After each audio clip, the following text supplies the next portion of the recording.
برِ صغیر میں اسلامی تہذیب صدیوں تک پھلتی پھولتی رہی، لیکن پھر اس کا زوال کیسے اور کیوں ہوا؟ یہ سوال تاریخ کے اوراق میں آج بھی گونجتا ہے۔ تو آئیے آج ہم مل کر اسی سوال کا جواب ڈھونڈتے ہیں اور ان وجوہات کو سمجھنے کی کوشش کرتے ہیں جنہوں نے ایک پوری تہذیب کے مستقبل پر اتنے گہرے اثرات چھوڑے۔ اور یہی سوال دراصل ہمارے آج کے تجزیے کا مرکز ہے۔ آخر ایسا کیوں ہوتا ہے کہ ایک ہی عقیدہ جب الگ الگ زمینوں پر پہنچتا ہے تو اس کا نتیجہ اور اس کی تقدیر بالکل مختلف ہوتی ہے؟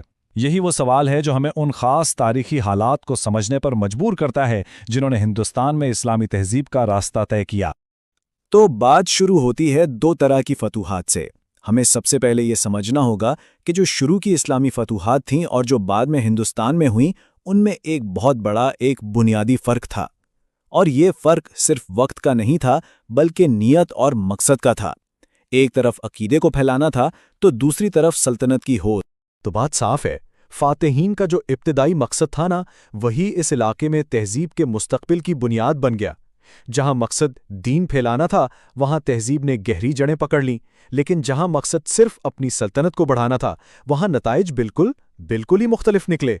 تو پھر ہندوستان میں جب سلطنت سازی کو دین پر فوقیت دی گئی تو اس کے لمبے عرصے تک کیا اثرات ہوئے؟ اچھا، اس حکمت عملی سے ایک ایسی تہذیب نے جنم لیا جس کی جڑیں آپ کہہ لیں عوام کے اندر کبھی گہرائی تک جا ہی نہیں سکیں۔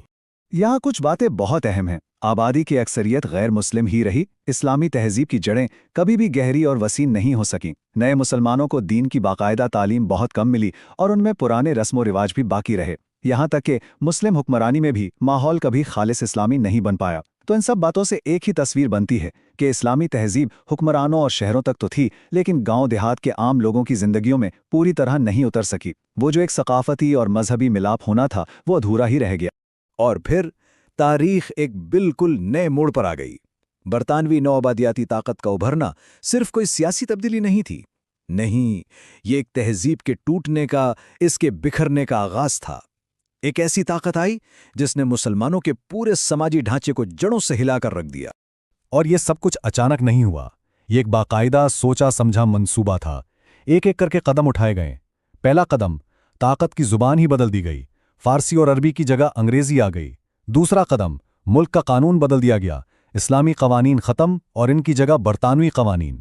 تیسرا قدم، معاشی نظام کو ایسے بدلا گیا کہ مسلمان کمزور ہو جائیں۔ اور پھر چوتھا اور آخری قدم، 1857 کی جنگ نے جو کچھ سیاسی طاقت بچی تھی اس کا بھی خاتمہ کر دیا۔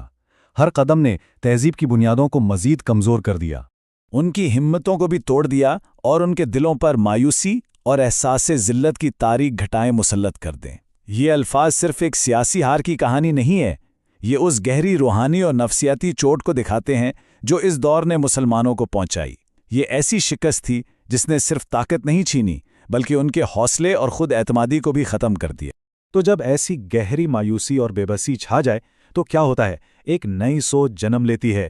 اپنی تہذیب پر فخر کی جگہ اب ایسا لگنے لگا کہ اگر بچنا ہے، عزت اور ترقی چاہیے تو اس کا ایک ہی راستہ ہے، انگریز کی نقل کرو اور اس کی خدمت کرو۔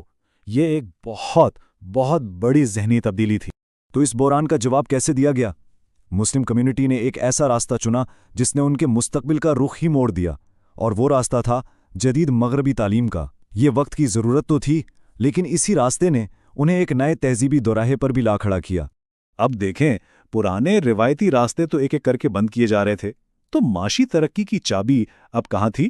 انگریزی اسکولوں اور کالجوں میں۔ سر سید احمد خان جیسی شخصیات نے اس حقیقت کو سمجھ لیا تھا۔ یہ صرف ترقی کی بات نہیں تھی، یہ اس نئے نظام میں زندہ رہنے کا سوال تھا۔ انگریزی تعلیم کے بغیر سرکاری نوکریوں اور دوسرے معاشی مواقع کے دروازے سب کے لیے بند تھے۔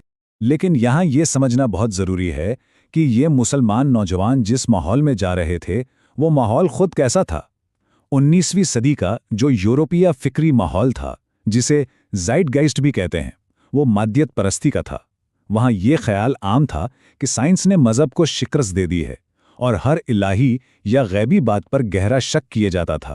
اس دور کے غالب نظریات کچھ ایسے تھے، خدا سے بیزاری ایک فیشن بن گئی تھی۔ نیچرزم یعنی ہر چیز کو فطرت کے قوانین سے جوڑنا روشن خیالی کی علامت سمجھی جانے لگی۔ خدا پر ایمان کو پرانی سوچ یا توہم پرستی کہا جانے لگا، اور مذہب کو ایک ذاتی معاملہ قرار دیا گیا جس کا معاشرے یا ریاست سے کوئی لینا دینا نہیں۔ یہ وہ بنیادی خیالات تھے جو اس وقت کے مغربی علمی اداروں پر چھائے ہوئے تھے، اور ان سب کی جڑ ایک ہی تھی: مذہب کو عوامی زندگی سے نکال باہر کرنا۔ اور اسی ماحول میں مسلمان نوجوانوں کو بھیجا گیا، جو اپنے دین کی سمجھ میں بھی پختہ نہیں تھے اور اپنے حکمرانوں کی طاقت سے بری طرح متاثر بھی تھے۔ تو سوچیں، ایک طرف اتنا طاقتور فکری سیلاب اور دوسری طرف یہ نوجوان جن کی اپنی دینی بنیادیں پہلے ہی کمزور تھیں اور وہ حاکموں سے مروب بھی تھے۔ اور یہاں سے ہمارا تجزیہ اپنے آخری اور سب سے اہم حصے میں داخل ہوتا ہے۔ یہ دو بالکل مختلف عالمی نظریوں کا، یعنی اسلامی اور مغربی ورلڈ ویو کا براہ راست ٹکراؤ تھا۔ یہ صرف کچھ خیالات کا اختلاف نہیں تھا، نہیں، یہ زندگی، کائنات اور انسان کے مقصد کے بارے میں دو بالکل الگ الگ تصورات کا تصادم تھا۔ ذرا اس ٹیبل کو دیکھیں۔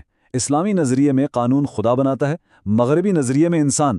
سیاست میں یہاں الہی حاکمیت ہے، وہاں قومی حاکمیت۔